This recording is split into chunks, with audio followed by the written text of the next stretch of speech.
Good evening guys.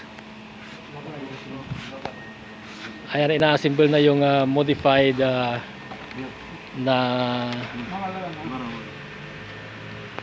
bumper guys. Ito yung fiberglass na ginawa ko kanina. Kinabitan na ng kanyang grills. Ayan. Ayan guys. So nakabitan na rin ng kanyang ilaw. Sensor nabutas na rin. So ayan guys, ikakabit na dito yan at kukunin na bukas.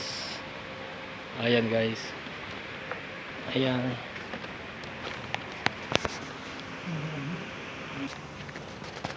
Modified fiberglass bumper Lexus. Ayan guys, patapos na siya.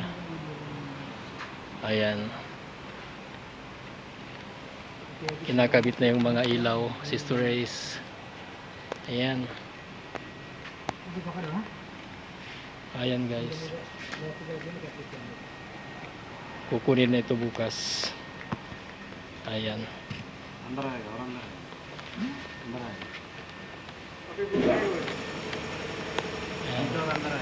Ayan guys, ang mapagpalang gabi na naman sa atin lahat. God bless.